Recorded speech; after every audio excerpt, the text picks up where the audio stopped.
Okay. Perfect. My name is Ethan Lozano, and I'll be the team lead for today's discussion. And we're gonna go off with the first question. It says, imagine you are Merton, and it's time for your 9 a.m. meeting with Tevin and Harris. What position would you advocate in this meeting, in that meeting that they had in the case?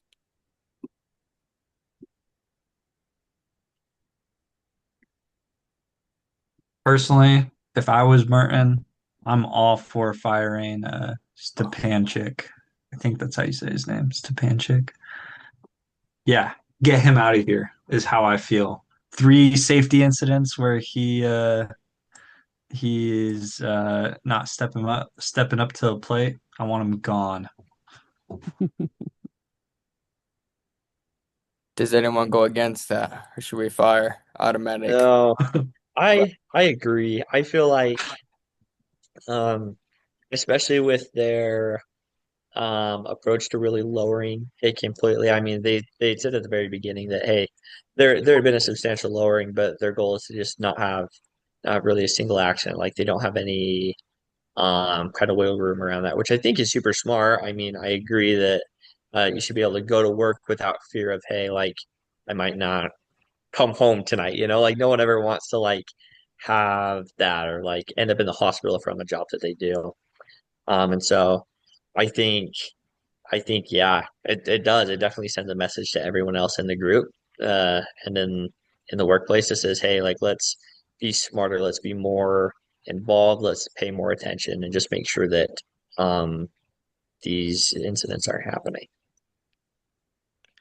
Yeah, no, I totally agree, especially like the work mindset that they have as like in the company. It said in the case, let's see here, the split standard, meaning of like they pick and choose what's important for them or what safety is important for them and like others. It's like the commandments of I'm gonna follow this amount of commandments, but I'm gonna leave out the 2 and 6.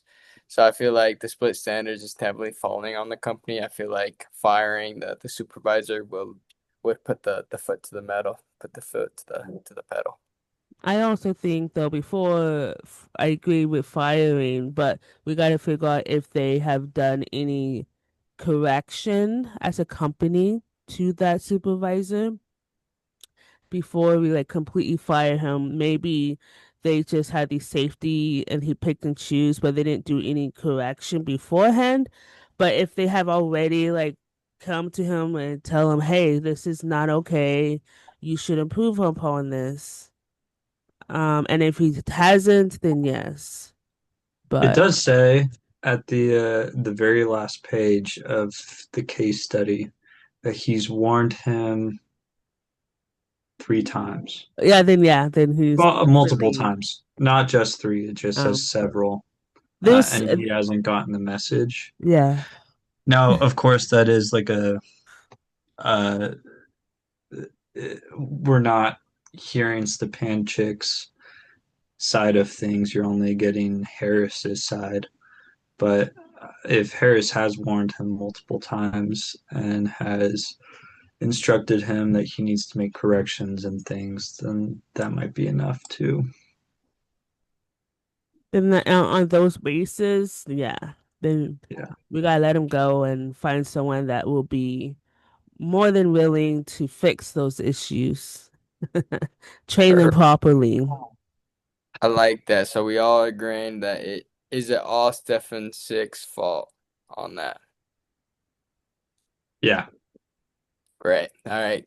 Another follow-up question is about firing Stefanik. What are the implications for workers, families, and supervisors and senior management if he is fired? What would it do to the company? What would I feel like oh sorry, go ahead. You weren't finished. That's about it. Okay, sick. Okay, sick.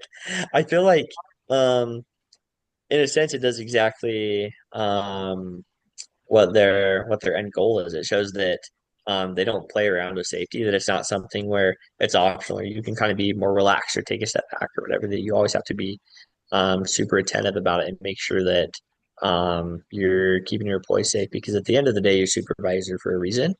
And as the supervisor, you're kind of in charge of your employees, if you will. And so making sure that you're keeping a close eye on them, making sure that the workplace is safe for them, but also for you and for everyone else involved, I think is that's super important. And so I think that'll help out a lot. I think it might send a little bit, it'll be a shock for sure. I think it said down there he'd been there for a while. He wasn't um he wasn't like a new guy. And so I think it'll for sure send a shockwave, but I think the shockwave in the end, I think it'll be a good decision overall for the company. Yeah, I think they'd be like, "Oh snap! Why did he get fired? Oh, he wasn't following safety protocols. Oh, we should start doing that." Yeah. If we don't want to lose our jobs too. So I also think if we, like some people who probably was a ride or die with him, then you can kind of read out everyone that's similar or hard to want to follow direction. Then you might need to have new people, but you have people that see and learn and evaluate of why certain policies are in place and they are willing to work on it and grow, then those are the type of employees you want to keep around.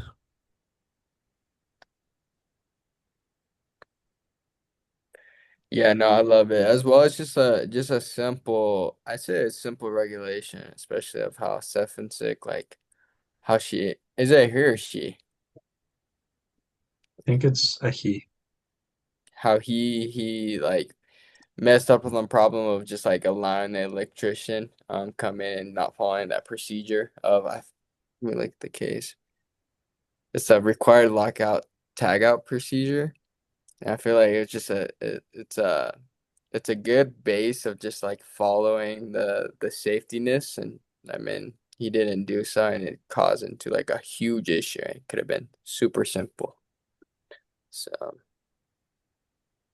and I feel like the message as well would be like it could be a sense of fear for other employees of just like, okay, this company's not messing around on the safetyness. And it could feel and I feel like it would be fear and feeling like reinsurance of the company, feeling safer in the company. So I feel like a little fear and a little safety. That's great. Like Great. Batman, I know it's like Batman. fear Like and Batman, there self-growth. you go. Great. Let's see here. So we all saying fired, so we're good with that section. For the section two, this is what we can do. There's two options on how we can do this. It's like just like looking through the exhibits like 3 and 7. There's like group 1, group 2, group 3, and by reading this, it sounds like we don't have enough people to do this. It's like put like breakout rooms within 5 people. We're just barely like a small group. What we can do is the first option is I could assign you guys group 1, group 2, group 3 just individually, or we could just go through them one by one. What do you guys We prefer? we should go one by one, do you think? To give us more time to fit the hour? Sure, I'm down for whatever. Okay, great. So what Are we we can supposed do, to have like a bunch more students in our group? I think so. I think a lot of people did not choose after 8 o'clock. I feel like those people just don't work part That's time. kind of nice though. I feel like the smaller it is, the better. I feel like if there were like 20 people in these things, I would not be as talkative. I'd low key be so silent. I feel That like Yeah, is everyone would judge me true. every time I spoke. I'd be like, oh gosh, everyone's thinking I'm a moron behind the camera or whatever. Like, look at this guy. I agree. Okay, so we're all in agreement on going through group 1, group 2, group 3. yes. Let's do it. Great. So we're gonna look at the cases in front of us. I could read it off. It says compare exhibits 3 and 7 to answer the following questions. When safety improves, does productivity decrease? And it's like find the data. Um, I know it takes a little bit of finding like the data. It shows how to divide like the total hours. It's a little math on this one, but it's just comparing 3 and 7. And I don't know if you have the discussion leader preparedness in front of you guys as well. It just like shows you like the formulas on how to divide like the total hours. How to divide the total hours? I don't have it up. Let me see if I can get it up. For, so wait, it wants us for each period, it wants us to do by each year, 3 and 7. By the total hours. Is it like 7400 divided by 185.4? Is that the formula? Yeah, equals Yeah, that's 30 hours per ton. Oh, okay. I gotta That's write this down. that is something simple. Okay, so you work total hours and then works total. Okay, let me get my calculator. Actually, which is my phone. Okay, so I'm on exhibit 3 and I'm going to do the 1987. So you got 7400 divided by 185.4. That equals to 39.91.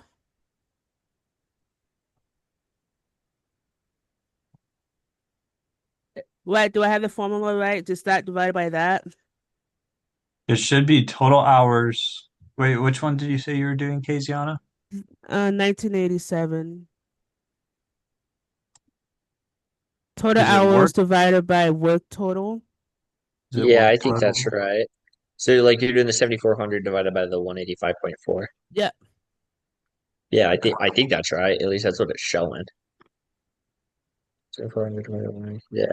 Okay, 1988, 7602 divided by 204.2 equals to be 37.23. 1989 is 36.63. Okay, I'm gonna do the 1990. Okay.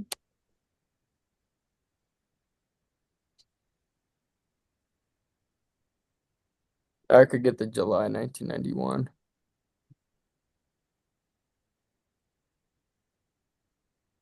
Are you did the August one?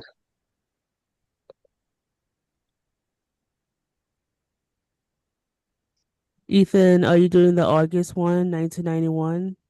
Yeah. Okay. I can just tell you it's 34.3 if you're writing all of them down. Yeah, and then the July 1991 is 364.53 or 364.5. 300 Your and math is off. yeah. Mass off. Yeah. So 649 divided by 20.3.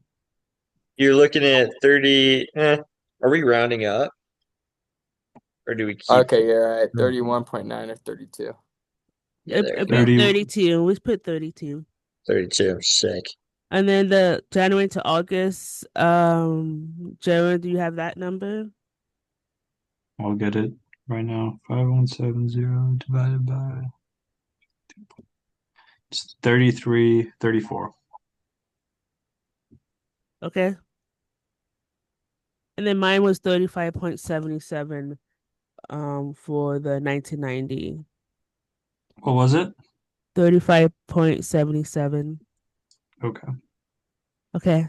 And then what we're going to do with those numbers, we're going to compare these numbers with the average safety incidents in Exhibit 7. So we'll go Okay. 7. Exhibit 7. Nice. So total work hours, right? The whole thing? Yeah. I don't know. Okay, so it says 1987 was 8.65. right? Does that looks right? Oh, those are the averages of injuries over the last couple of years. That makes sense. And then in each department. So it looks like there's an issue in July 1991 where it goes up quite a bit and then it goes back down in August, just in terms of averages. Yeah, I'm seeing the same thing. And it says like the lower the number of safety incidences, the better. If both numbers go down, that's good. If either number is going up, that's bad.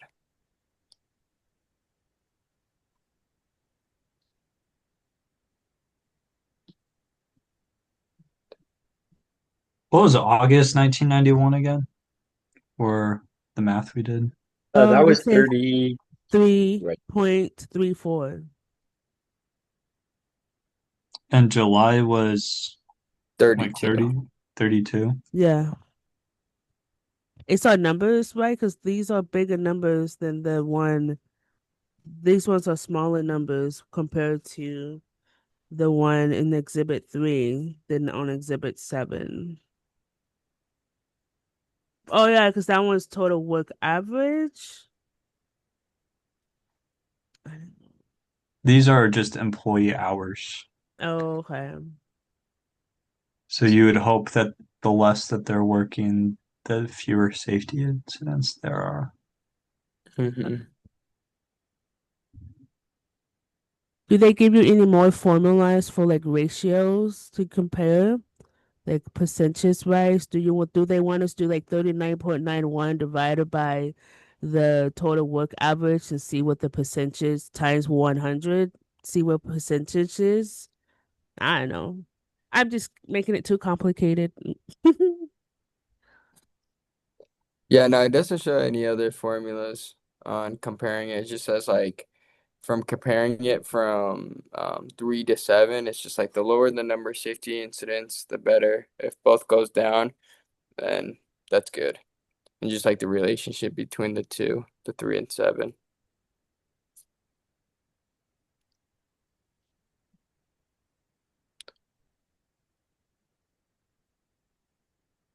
Okay. Great. We can move on to group 2 then. It's like look at exhibit 5, figure out which injury numbers are improving, going down and up. And then we have to categorize the types of injuries that are improving compared with the types that are not. So this one's a little simpler. All right. Right. Okay, so exhibit 5, and what was the other exhibit? Just 5. Just And then five. And then what do they want us to do again? Look at which it, injuries are going down and which are going up. 1987 was the highest one. And then it looks like from there it goes down to 18 in 1991.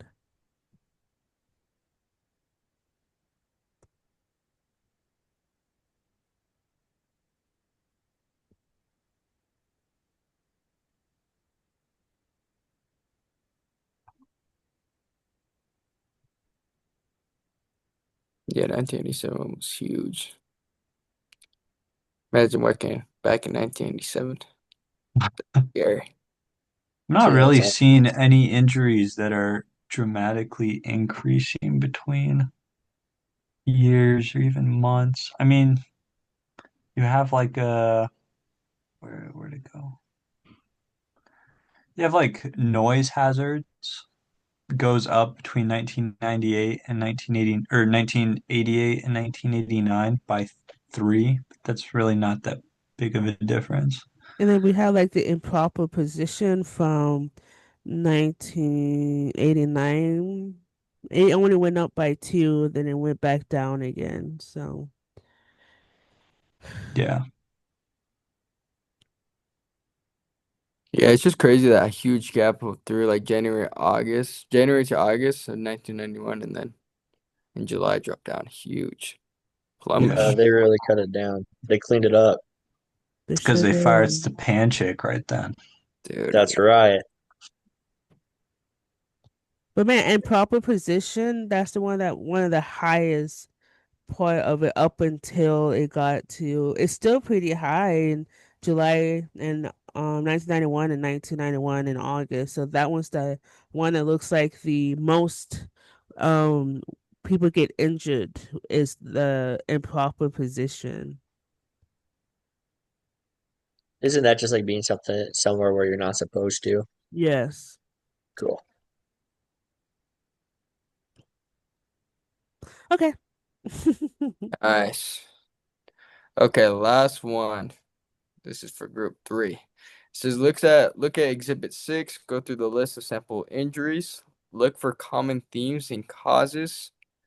And then it's like, what can you learn about safety at Mission Valley from the list? It says medical case a lot. There's quite a few medical cases on all of them. Not all of them, but most of them. One was like misstep and fell against riser. The other one was putting counter bleed on door and reach over roller bar and touch bar. And he got second-degree burns. Um, the next one was take the inspection plate off head drill and plate slipped and employee stepped back and avoid a hit. And then he burned his right arm. So I think some of those are either reaching over, trying to avoid something, tripping. Is the third one, am I reading that right, that he slipped on potato chips? That's what it looks like. Some kind of chip. Yeah. Slipped on chips. So do you think Oh, it's cleaning chips? Sorry, cleaning chips off table. Oh no, yeah, he slipped on a chip. Well, it could be like bark chips or oh, I guess like that's true. chips of metal. Right, yeah. But I like thinking it's potato chips because that's I was funnier. gonna say, if it's a potato chips, you better get it. You better get someone in there to take a look at this and audit this place because that's ridiculous. That's crazy. I mean, some of these guys deserve to get bullied for what they did. Like the 819 mixing with mortar mixer, beating on top with crowbar. Yes, that is 100% his Darren, I issue. think you have a future in HR, and I think you got to tell every single person that comes in that you deserve this. You're an idiot. Yeah. Yeah. Are you That's kidding me? perfect. I love that. Do you think you're getting time off for your idiotic Oh, stunt? there was one that That's right. I yeah. think again, pal. I'll see you in work tomorrow morning. Did the case study ever say if these guys were going through like if they had safety classes or safety orientation that they were like required to do? I'm just curious. I don't remember Um, reading anything like that, but I'm wondering if a large part of some of these dumb decisions are just because people aren't getting taught. I don't know. Maybe not. getting They proper. have standard operating procedures that they do, and it looks like they Okay. have safety and health committees. Mm-hmm. Now it's just figuring out, oh, why did you get injured? Was it because you was being stupid or an accident actually happened? Then you could determine if that person needs to be taught again about safety protocols, depending on the situation of how they got injured. When I was like watching like urgent care in Idaho and I worked in it was Sterling Urgent Care in Idaho Falls. They do like a workers' comp thing with companies, and a lot of the people that came in was like farmers or people who was like those machines to cut up meat for farmers and stuff. And I saw a lot of like hand injury because people got stuck, their hands stuck in the slicers things quite a bit. So I'm gonna say, interesting. So with these workers' compensation things, it's always something with dealing with machinery a lot of the times. That's intriguing. Out of curiosity, were you in like the emergency? Like you saw all that happen? No, I was just in an urgent care, Oh, okay. and Interesting. in Idaho Falls, Yeah. and they did a lot. They did like drug testing. They did regular urgent care stuff. They did they had like a deal with companies for workers comp, where if the employees go to them, they get like a discounted rate of them seeing the doctor or whatever. So we saw a lot of like I saw my doctor doing a lot of stitches and hands and people getting like lacerations because they got cut by like a dirty blade. I'm like, oh my Wow. goodness, it was crazy. I saw Just a goes lot to of show blood. safety in the workplace is peak. Look Uh-huh. at that. Yeah, Like that. Ethan, going back to your thing about asking if they had safety stuff, one of the things it says about the committees is it's on page 8. Supervisors believe that members of the safety committee often buckled to the pressure of their coworkers. Taking Mm. the heat from the people you have to work with every day is hard, and you're going to respond to the heaviest pressure, and it most often comes from the people you work with every day. Until every worker could be held accountable for any safety procedure he or she violated, many managers believe that violations would persist. So it looks like there's a behavior problem with the theory on safety at Mission Valley. Mm. That's interesting. And then just to follow up on Exhibit 6, I like we should go through it just like what would be the easiest case to solve and what would be like the most expensive case. Mm. Um, What do you mean by solve? Of just like a solution of what happened after like the Oh, slip okay.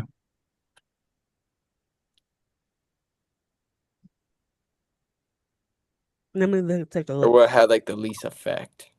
Mhm.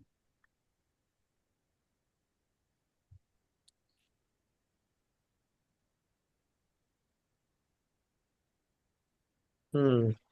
An expensive procedure can be any type of surgery. Like this person broke his wrist, fracturing his wrist. Mm-hmm. I kind of feel like 820.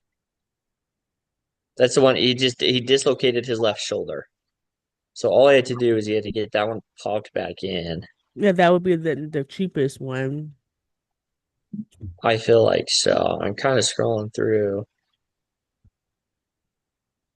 So I think it was burn. Either that or one of the burn cases, I feel like.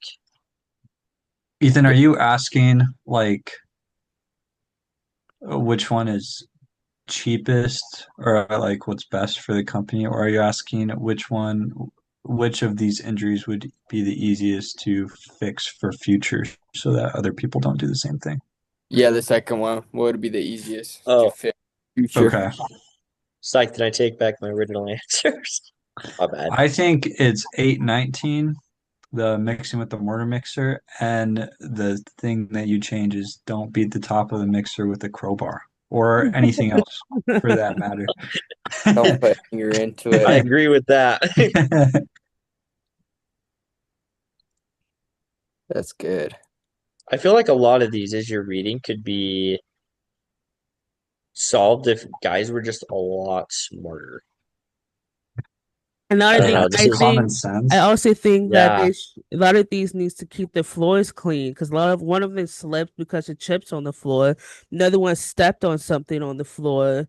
I think one of the things they could do is to make sure the floor is visible and that they get everything that's hazardous for someone to get injured off the floors. But I know it's hard when you work with metals and stuff, but still, a lot of these is like they slip, they burn themselves, or they step. One of them was they got something stuck in their foot from something on the ground. So that could be an improvement plan. I like that. Okay, so we're gonna stick with 819, mixing with motor mixture. Yes. I love it. Nice. Okay, we can move on then on our another discussion. It says Mission Valley past success for future challenges. Um, and it's the question is what has Mission Valley done in the past to improve its safety record? So much that they have so few serious injuries.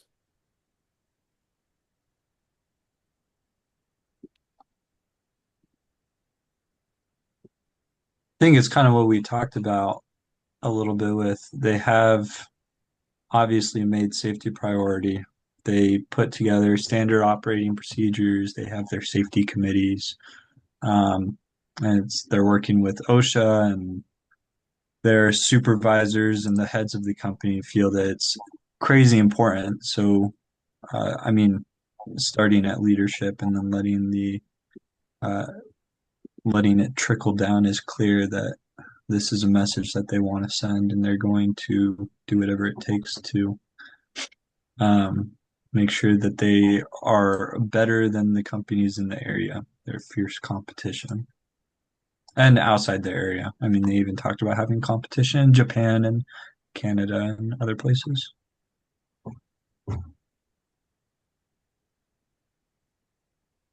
I like that. And just a follow-up question on that, like what are specific things they've done that are successful, like in the case of like the procedures or the safetiness? I got a couple. I feel like kind of towards the end, something that um, they did the observers, um, and basically brought people in to observe coworkers, evaluated them on their behaviors and stuff like that. Um, and they checked either like the safe or the unsafe or whatever. And I feel like even though someone's not going to be observing you 24/7, I mean, it's impossible. It's not something that could be done, but it's still something that I think it says in there that they um, routinely did it quite a bit. Yeah, monthly spot check. Um, I think that just keeping up on it and making sure that employees understand that there's always going to be that level that they're expected to uphold, and that it shouldn't be something where we saw in the gosh, I'm saying a lot. I'm really sorry. We saw the things in the uh, all the gosh, sorry, I keep saying I don't know why. In the injuries, we saw that a lot of it was just due to negligence on other people's parts, and so just making sure that if we're um, just staying dialed, then it's not going to happen. Yes. And then I always wonder this. I'm like, because sometimes we know when people are coming into our clinic and we're like, oh, we got to be on our best behavior. But I also wonder if companies get like, you know how sometimes you got like those secret shoppers for certain companies where you happy like the customer and see how the store is like and how they are treated and stuff. I think there should be like a secret employee. Oh, we have a new employee coming in to the area and see if you could have a trainer and then they just go walk around doing their job, but people think they're like a new person or someone transferring over for the day just to observe them. So like a secret new employee or something like that. If it's an area that's really bad with safety. I like that. And I feel like what was good on implementing on their behalf of the company, they went through like safety training and discipline. Like employees went through like a full day of safety training like every 6 months. They spent about like 20% of like the time on safetiness, as well with like the behavioral. We know that like the anger throughout the case of those we already read through those cases of just like badging a whole crowbar on top of that mixer. They implement like a critical behavior inventory where like employees observe like coworkers and like record their unsafe behaviors throughout like going in the ins and outs of the company of how they behave. But that's good. Great. And then the follow-up question, it says, what are the challenges for the future for Mission Valley? What do you think they would be facing on on the safetiness?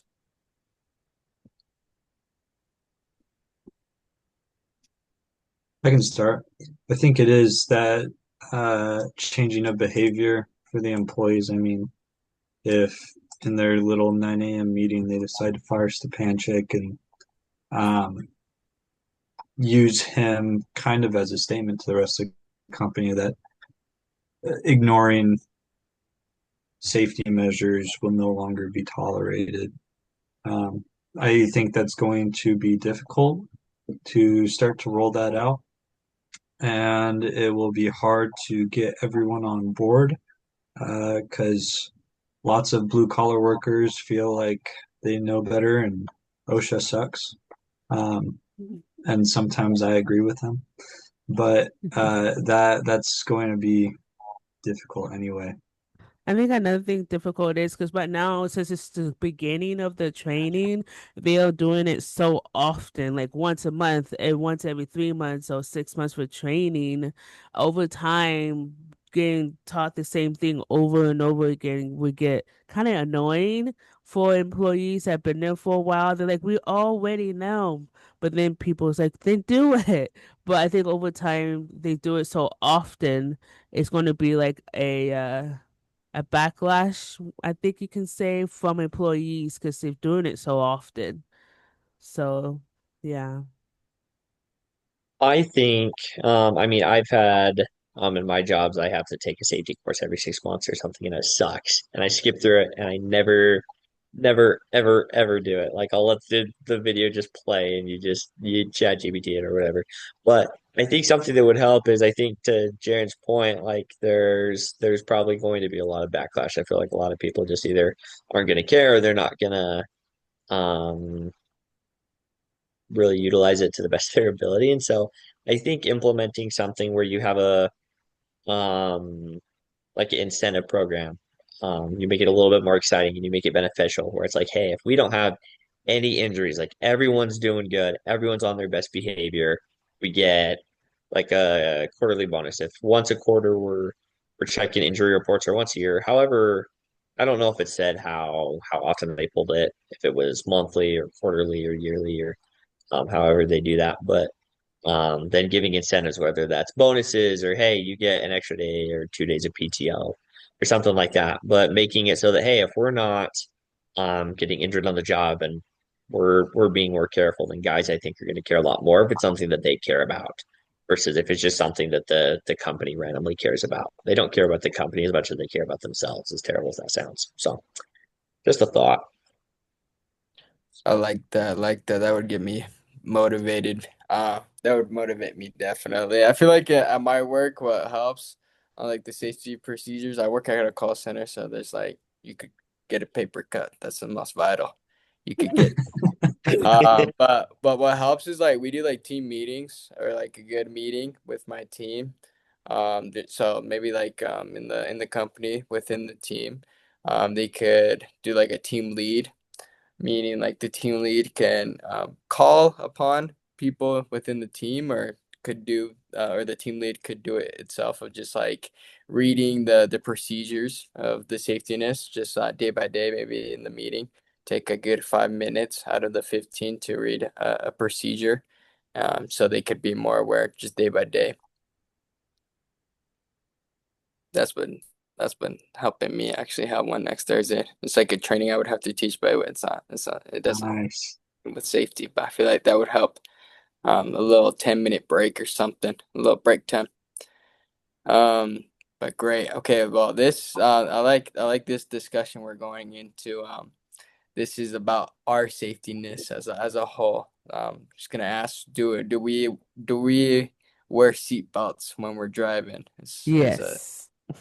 Yes. My My car can car, get Yeah. my so car loud.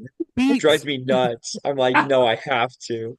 My You car know what they got beeps at invent? you nonstop. If you don't have, like, no matter Yeah. in your car, even the people in the back seat, they're like beep beep beep beep beep beep, and they won't shut up until you put your seatbelt on. So, the I beep. think they sell these things on Amazon where it's like just a little seatbelt portion and you can just like click it in. I've seen it. I think I saw it on TikTok. I don't know if that's legal to do or not, but of course not. It's not legal at all, but little life hack.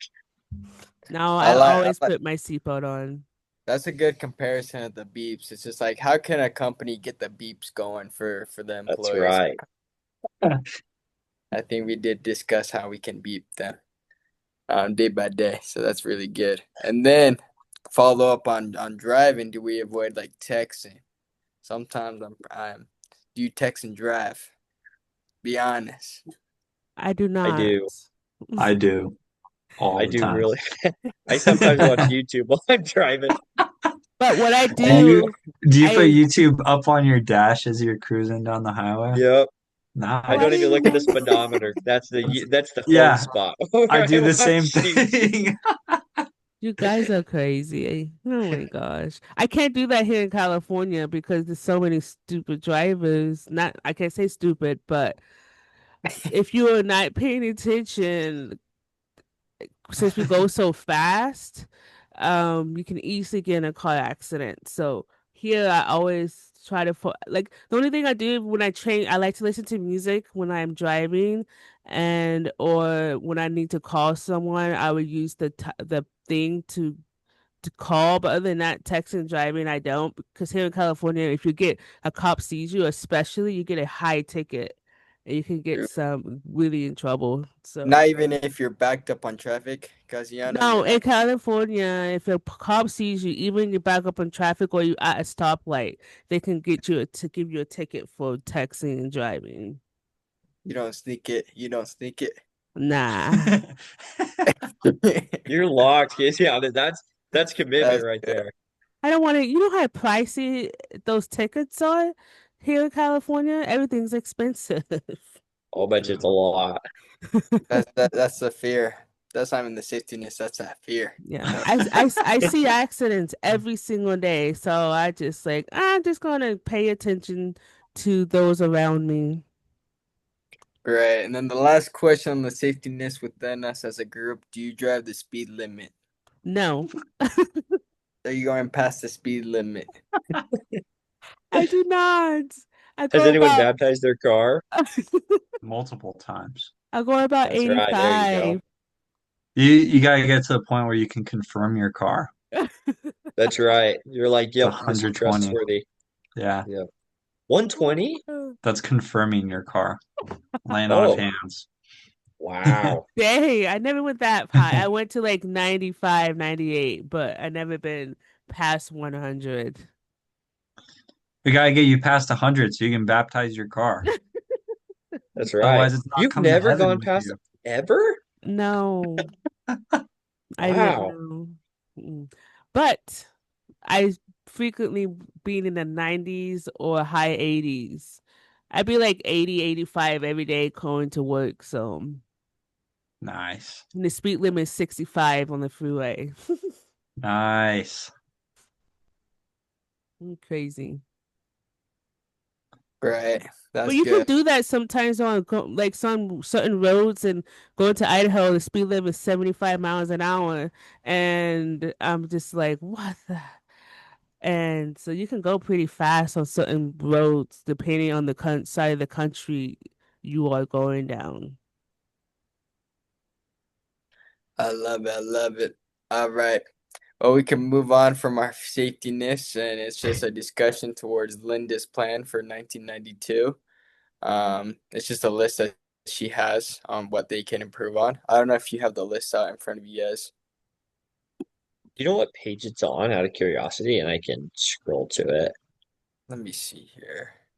Is this still on the safety protocol It one? looks like it starts on page 1. Page On which one. one? Sick. Well, that's pretty simple. Oh, there we go. I mean, which case Uh, study is this? Same one. Oh, Yeah, Just okay. the workplace safety at Alcoa, or however you say that. Linda is Merton.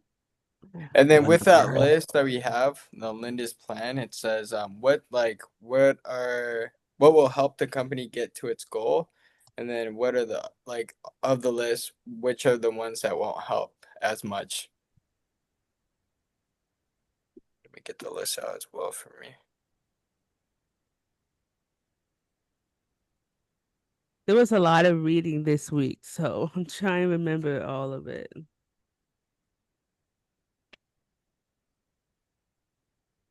You said which one was, like, pull up on the discussion later thing. Which one was which one will help the company get the goal and which one won't?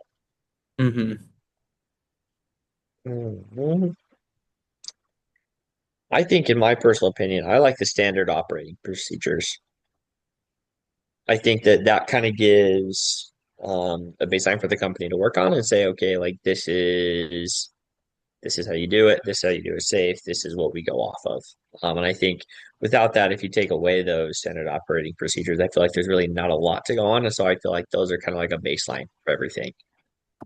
That's my personal opinion there. I agree. Like it. So I'm not even getting. I'm trying to find it. I have too many tabs up right now.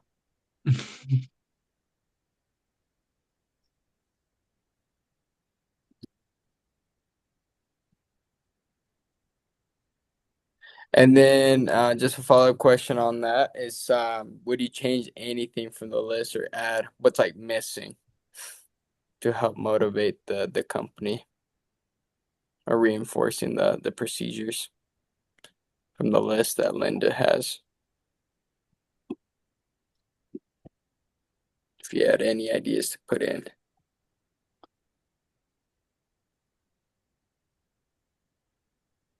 I would like to get rid of the safety and health committees, but I don't know what I would replace it with.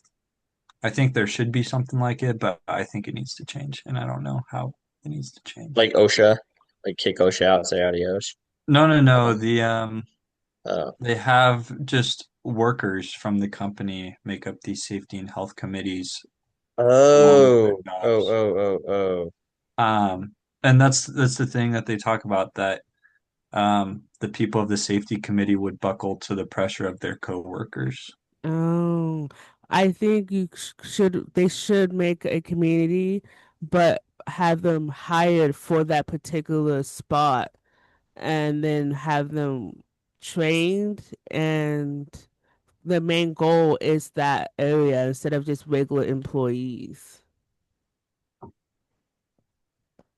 So, like, I know, like, at my company, I work for, they have committees and they have um because we have a safety, they have trainings in safety and they hire people for those particular things and have them specialize in it and then make sure they always go visit different sites. They go and see people properly doing their job with whatever. And they don't, because it's their job to do the things they have to, they don't really buckle down because of others, because it's their job on the line to determine the best way for safety or training. So I just think they should replace it with just actual employees that's focused in that area. Say, hey, if you don't do it, it's your job. So no, I think that's smart. I think kind of eliminating um like the weirdness and kind of like the weird vibes between coworkers and other coworkers in that position. yes. Um, Part of me wonders, I know that some of it is walkthroughs and meetings and stuff like that, so some of it would have to be in person, but I wonder if you could hire one person to do it and then contract a lot of it out and build like some sort of a I'm just thinking salary wise and how you're going to pay these people. Um, I just don't know. Does it say in there if they're paying them more to be on the committee? I just don't know what the budget would look like. My thought was if you hired just one or two people, be super selective with it. The rest of it you can kind of build out with like AI stuff, I wonder. Do some of it in person because granted some of it has to be in person, but I think if you utilize just one to two people, just choose super well and then kind of rely the rest on AI and other automated systems, I think that could work quite well and be something where it's not like weird vibes or anything like that. And I feel like the safety would get a lot better too. Yeah, that's one thing actually. It does like mention of like extra pay or like bonuses or financial incentives. So that'd be as well good to implement in the list. Just like a nice bonus or extra pay on those committees. Yeah, I feel like the extra pay would kind of help because I feel like right now it's like if they're not getting paid anymore, it's like, well, I really don't care, right? But if it's like, hey, you'll get an extra 2 to 5% bump for doing it, I feel like they might lock in a little bit more. Or if you hire someone else and hire it out, I don't know, but just a thought. I would be way safer if someone paid me to. I Yeah, mean, I would There it too. is. someone's like, I'll give you $100 a month not to go over the speed limit. I'd be like, okay. No, Like, all right. I need more than just $100. I can go by so fast with just two guys filling up the car 2 times. So, Casey, and you telling me if they offered you $100, you'd say no, go higher. I'm not. I decline it. I send it back. You're like, it's not worth it to me. Rather be Not worth it. dangerous. I would spend that in 2 weeks because I fill up my car once a week, and that's like $50. So $100 won't be anything. You know what? You're right. I want more money. Yeah. That's right. Yeah. Good for you, kids. You gotta always ask for more. Woo! Shoot. What would help this company, just thinking about this case of the safetiness? I feel like a good quote to put on, especially in this in this valley, would be like use your head, not your butt, or something like that. You know, did you guys watch the video?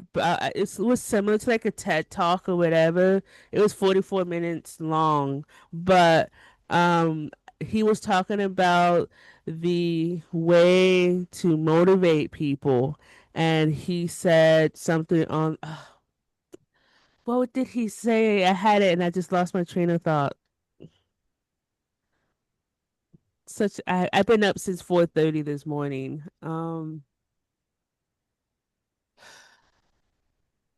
Never mind. Sorry. You could continue. It will come back to me. Okay, we'll leave it like that then. Yeah. But pretty much we're just wrapping it up about this case.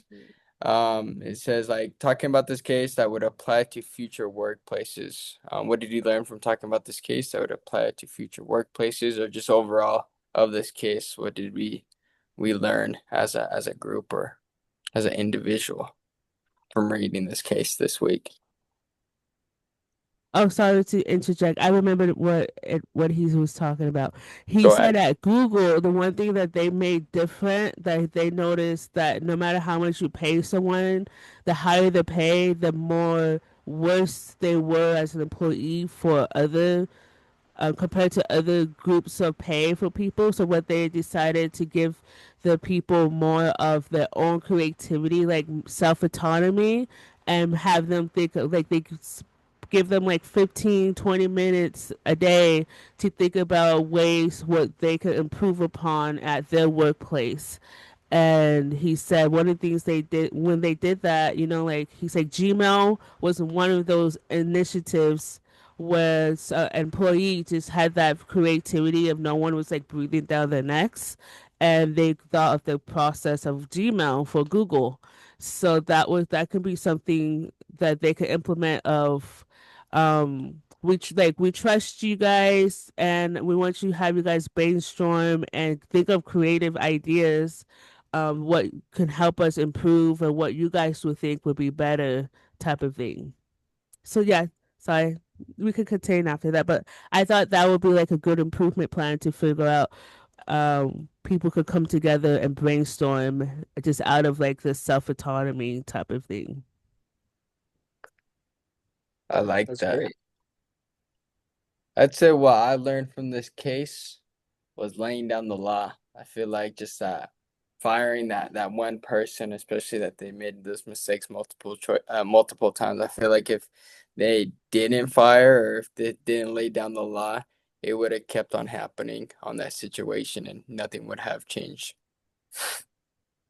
I agree with Ethan. I feel like sometimes you don't want to have those difficult conversations, right? Sometimes there's gonna be tension or something like that, but in the end, those difficult conversations will sometimes lead to the most growth in one way or another. And so I think in this instance, it's gonna help promote safety a lot more. People are really gonna lock in and realize that it's not a joke and it's not a game, and that the company's actually taking this really seriously. And so I think that they're going to get what they want. They're going to see a huge boost in safety, but also productivity and employees being careful and everything like that. Yeah.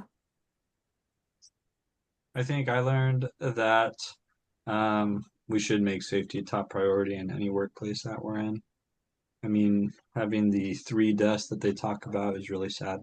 And that would be awful to have to be the person or part of the group of people to go to someone's family and to say, hey, we're sorry, but so and so passed away today because we didn't have the proper safety procedures in place. And that is something that I do not want to be a part of in any case. Yeah, no, it gets pretty crazy. It's just like living in the unknown, especially how important safety is. I just remember I think my older brother about like 6 months ago was he was going to Ashton, Idaho to take a bunch of pallets. He loaded up a big truck, just a tons of pounds on this truck, and his brakes like gave out on the highway, and he had to like smash into a back of a semi. Had to give us he had a prayer in his heart, and yeah, no, definitely would have been way worse. Would have been on the company's fault from not having like a procedure, a safety net of how many loads or how many pallets he could put on this certain type of truck. So it would have fell on the company. And my dad he's actually like big in the company, so it would have fell upon him, especially his son working for the company. So it would have been a big thing. But everything went well. They fixed the truck, but it could have been way worse on those brakes giving out on him through the highway. But no, I totally agree with that, Jaron. Of just like having the safety number one, and then having everything follow up through that of not having those dangers. But great. And then it's just the last one is like feedback on this discussion. What do you guys give it 0 out of 10 of what we talked about? I give it a 10. I think we did fantastic. Good job, team. We did great. Ethan, you We did a did. great job leading. Yeah, you did, Ethan. Uh, You're a go, dude. All You right, did you can great. cut it now. No, I'm playing. No, that's everything. That's pretty much a session. Okay. That's the ender. That's a